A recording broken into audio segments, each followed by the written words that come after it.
Avant de plonger dans cette histoire incroyable, pensez à vous abonner à la chaîne et à activer la cloche. Ici, chaque récit a quelque chose à dire, et vous ne voudrez pas en manquer un seul. Le ciel était d'un bleu éclatant au-dessus de l'aéroport d'Atlanta ce matin-là. Le vol 742 de la compagnie Sky Horizon s'apprêtait à décoller pour New York, emportant des centaines de passagers pressés par leur rendez-vous, leur carrière ou leurs vacances. Dans le hall d'embarquement, l'atmosphère bourdonnait de fatigue et d'excitation mêlée. Les écrans clignotaient, les annonces résonnaient, et les familles se séparaient avec des baisers rapides. Parmi eux, Jasmine Carter, 23 ans, étudiante en droit à NYU, marchait avec assurance vers sa porte d'embarquement.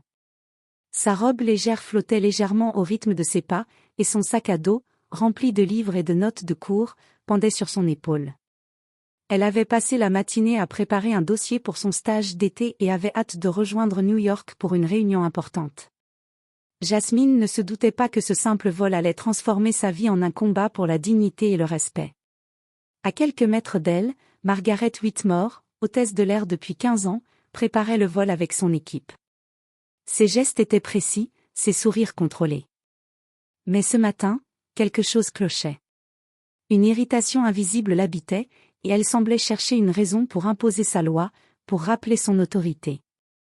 Ses yeux se posèrent sur Jasmine et, pour des raisons qu'elle n'aurait jamais admises à voix haute, elle jugea que cette jeune femme noire ne devait pas rester à bord. Les autres passagers ignoraient tout. Les familles s'asseyaient, les enfants piaillaient, les valises étaient rangées. Mais dans le cœur de Jasmine, il y avait déjà un léger pressentiment, une sensation que quelque chose d'injuste pouvait se produire. Pourtant, elle n'avait aucune idée de l'ampleur de ce qui l'attendait. Le personnel de cabine s'activait pour vérifier les ceintures et les bagages.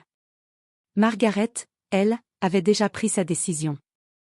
Elle croyait que son autorité était absolue et que personne ne pourrait la contester. Mais elle ignorait que Jasmine n'était pas seule. Derrière cette jeune femme ordinaire se cachait une famille puissante et respectée, et surtout un père prêt à tout pour protéger sa fille et faire payer toute injustice. Ce vol, qui semblait être un simple trajet entre deux villes, allait devenir le théâtre d'un affrontement inattendu, d'une leçon d'humilité et d'une revanche spectaculaire.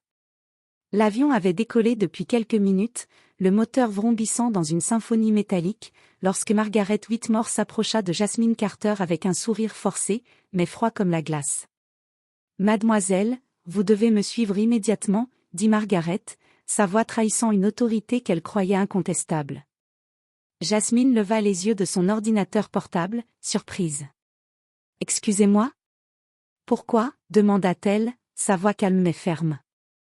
Margaret baissa les yeux sur son uniforme impeccable et répondit, « Il semble que votre comportement ne convienne pas aux règles de la compagnie. Vous devrez descendre de l'avion avant que nous poursuivions le vol. » Jasmine sentit son cœur se serrer. « Mon comportement ? Je suis assise tranquillement à ma place. Vous n'avez aucune raison de m'expulser. » Margaret fronça les sourcils. « Je suis l'hôtesse en charge. Je décide ce qui est approprié. » Autour d'elle, quelques passagers avaient commencé à regarder la scène, intrigués par le ton autoritaire de Margaret. Mais personne n'osa intervenir. Jasmine réalisa rapidement que cette situation n'était pas seulement injuste, elle était raciale. Margaret la jugeait uniquement pour la couleur de sa peau, et Jasmine savait qu'elle ne pourrait pas se défendre contre ce préjugé arbitraire en plein vol. Alors que Margaret se penchait pour saisir le bras de Jasmine, une voix grave et imposante retentit derrière elle, « Laissez ma fille tranquille. » Tous les regards se tournèrent vers l'homme qui venait de parler. Grand, élégant, avec un costume parfaitement taillé, les cheveux légèrement poivre et sel, il inspirait respect et autorité. C'était Robert Carter, le père de Jasmine, avocat influent et ancien juge fédéral respecté. Margaret se figea, surprise et décontenancée. « Monsieur ?» balbutia-t-elle, son ton perdant toute assurance. Robert Carter s'approcha calmement, mais son regard était pénétrant. « Vous pensiez qu'expulser ma fille serait sans conséquence ? Vous avez eu tort de sous-estimer la famille Carter. » Jasmine, toujours debout mais soulagée par l'arrivée de son père, sentit une vague d'espoir.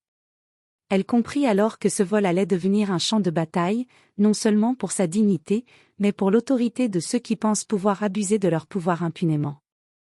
Margaret, humiliée devant les passagers et consciente de la gravité de la situation, hésita. Elle savait que Robert Carter n'était pas un simple passager. Et tandis qu'elle cherchait une issue, Robert s'adressa à elle avec calme et fermeté. « Vous allez rester à votre place, et ce vol partira sans que ma fille ne soit dérangée. Sinon, vous verrez ce qu'il en coûte de sous-estimer une Carter. » Le ton de Robert laissait peu de place à la discussion. Margaret recula, le visage rouge de honte et de colère contenue, tandis que Jasmine s'asseyait à nouveau, les mains tremblantes mais le cœur plein de gratitude. Mais Robert ne s'arrêta pas là. Il savait que Margaret devait apprendre une leçon que seule une situation publique pouvait enseigner. Ce vol, qui aurait dû être banal, allait désormais révéler à tous que sous-estimer Jasmine Carter, ou sa famille, avait un prix que Margaret n'était pas prête à payer. L'avion continuait sa route vers New York, mais l'atmosphère à bord était électrique. Margaret Whitmore, l'hôtesse arrogante, avait repris sa position avec un sourire forcé, mais son regard lançait des éclairs à Jasmine. Elle se croyait toujours en position de force, mais elle ne savait pas que le père de Jasmine, Robert Carter, avait déjà commencé à retourner la situation en sa faveur. Robert s'assit à côté de sa fille, posant sa main sur son épaule. « Ne t'inquiète pas, Jasmine. Ce n'est que le début. » Sa voix, calme mais autoritaire, faisait trembler l'air autour d'eux. Jasmine hocha la tête, impressionnée par le contrôle et la stratégie silencieuse de son père. Elle sentait qu'il avait un plan, mais ne savait pas encore jusqu'où il était prêt à aller. Margaret, de son côté, ne pouvait ignorer que le pouvoir qu'elle croyait absolu était désormais remis en question. Chaque geste qu'elle faisait était observé par les passagers, dont plusieurs échangeaient des regards curieux et mécontents. L'orgueil de Margaret commençait à se fissurer. Quelques minutes plus tard, Robert se leva et se dirigea vers la cabine, demandant à parler au commandant de bord. La surprise fut générale lorsque le pilote, visiblement respectueux, lui céda la parole sans objection. « Capitaine Miller, » dit Robert avec calme, « je souhaite que ma fille reste à sa place. Si elle est dérangée à nouveau, je devrai signaler cette situation à la compagnie et aux autorités compétentes. » Le pilote acquiesça immédiatement, conscient de la stature de Robert Carter. Margaret, qui suivait la scène depuis la cabine arrière, sentit le sol se dérober sous elle. Elle savait qu'elle n'avait plus aucun soutien et que chaque mouvement pouvait être utilisé contre elle. Mais Robert ne voulait pas seulement protéger sa fille, il voulait envoyer un message clair.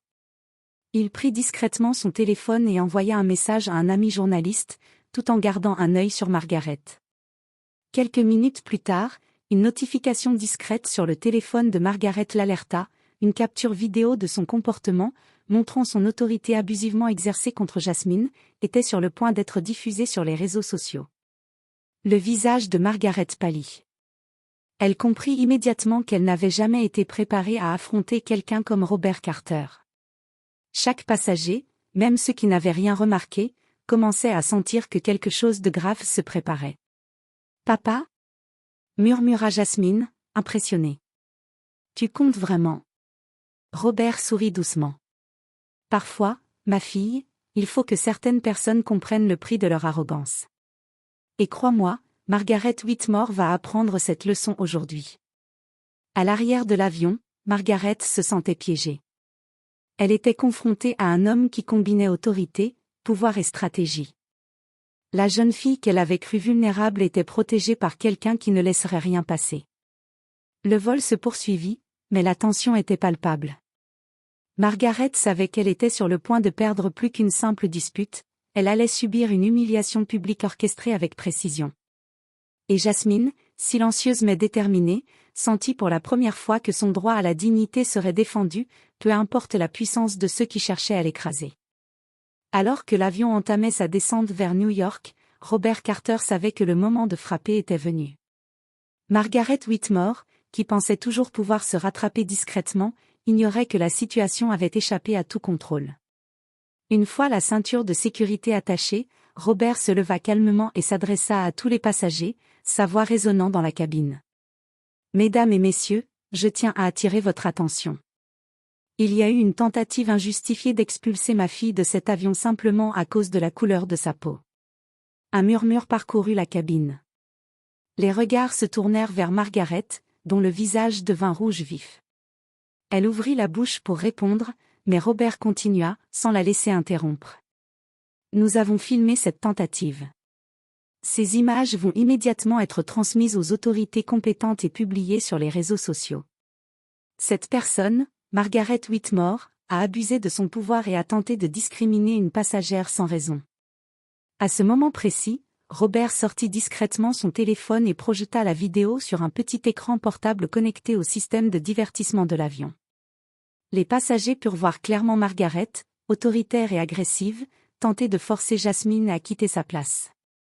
Les expressions choquées se succédèrent dans la cabine. Margaret était pétrifiée.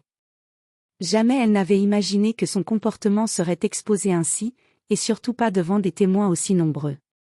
Les passagers, indignés, commencèrent à murmurer entre eux, certains exprimant ouvertement leur désapprobation. Vous voyez, poursuivit Robert, il est facile de croire que l'on peut agir impunément. Mais il y a toujours quelqu'un pour défendre ce qui est juste. Aujourd'hui, ma fille n'a pas seulement été protégée, cette leçon est pour toutes celles et ceux qui pensent que la discrimination passe inaperçue. Jasmine, toujours assise, sentit un mélange de fierté et de soulagement. Son père venait de transformer une situation humiliante en une leçon publique sur le respect et l'équité. Elle comprit que sa dignité avait été préservée, mais surtout, que le pouvoir de l'arrogance pouvait être retourné par la justice et la stratégie. Margaret, incapable de réagir, baissa la tête, consciente que sa réputation venait de voler en éclats. Les passagers applaudissaient silencieusement ou murmuraient des commentaires d'admiration envers Robert et Jasmine. Lorsque l'avion atterrit enfin à New York, la police de l'aéroport et la direction de la compagnie attendirent Margaret. Robert avait déjà pris soin d'envoyer une plainte officielle, et la vidéo était devenue virale sur les réseaux sociaux. La réputation de l'hôtesse, soigneusement construite sur 15 ans de service, venait de s'effondrer en quelques minutes. Jasmine descendit de l'avion, main dans la main avec son père, le cœur léger mais encore tremblant de l'intensité de l'expérience. Elle savait qu'elle venait de vivre un moment historique dans sa vie, un moment où le courage, la justice et l'intelligence avaient vaincu l'arrogance et le racisme. Mais Robert, toujours vigilant, savait que cette victoire n'était que le début. Certains apprentissages nécessitent des suites, et Margaret Whitmore allait bientôt découvrir que certaines leçons ne s'oublient jamais. Dans les jours qui suivirent l'incident, Margaret Whitmore réalisa l'ampleur de sa débâcle. La vidéo de sa tentative d'expulsion de Jasmine Carter était devenue virale, vue par des millions de personnes. Les médias nationaux parlaient des « un abus de pouvoir humiliant » et des « une leçon exemplaire de justice familiale ». Les collègues de Margaret la regardaient désormais avec méfiance, et certains passagers avaient même déposé des plaintes formelles auprès de la compagnie aérienne. Pour Jasmine, la vie reprenait son cours normal. Mais elle ressentait encore une énergie nouvelle, une confiance renforcée par la manière dont son père avait transformé l'injustice en leçon publique. Elle avait appris que le courage et la stratégie pouvaient inverser le cours des choses, et que la dignité était un pouvoir à protéger à tout prix. Margaret, quant à elle, sombrait dans la panique. Son directeur la convoqua immédiatement. « Margaret, nous avons examiné l'incident », commença-t-il, son visage grave. « Votre comportement est inacceptable et contraire à nos valeurs. Vous êtes suspendue avec effet immédiat. » Mais la punition ne s'arrêta pas là. Les réseaux sociaux et les forums professionnels alimentaient une tempête médiatique. Les vidéos, commentaires et articles publiés par des témoins et des journalistes forçaient la compagnie à sévir. Margaret se retrouva non seulement humiliée publiquement, mais aussi incapable de trouver un emploi dans l'industrie aérienne. Son autorité, autrefois incontestée, était désormais un souvenir honteux. Pendant ce temps, Jasmine et son père reçurent des messages de soutien de partout dans le pays. La jeune femme devint un symbole de résistance face aux abus et au racisme. Les amis et collègues la félicitaient pour son calme et sa dignité, et Robert, toujours fier, savait que cette victoire avait marqué un tournant dans la vie de sa fille. Mais le twist final vint lors d'une conférence de presse organisée par Robert. Il est important de se rappeler, dit-il, que la véritable justice ne réside pas seulement dans la punition des fautes, mais dans la leçon que chacun en retire.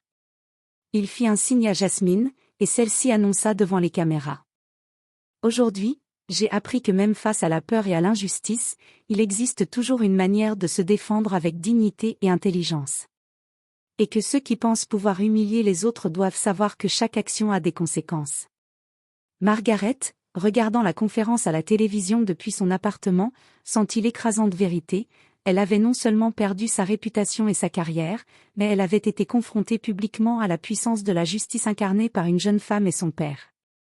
Le vol 742 avait commencé comme une simple traversée entre Atlanta et New York, mais il avait laissé derrière lui une leçon universelle: la dignité, le courage et la justice triomphent toujours face à l'arrogance et à l'injustice. Jasmine sourit à son père, sachant qu'elle venait de vivre une aventure qui marquerait sa vie à jamais. Et Margaret Whitmore?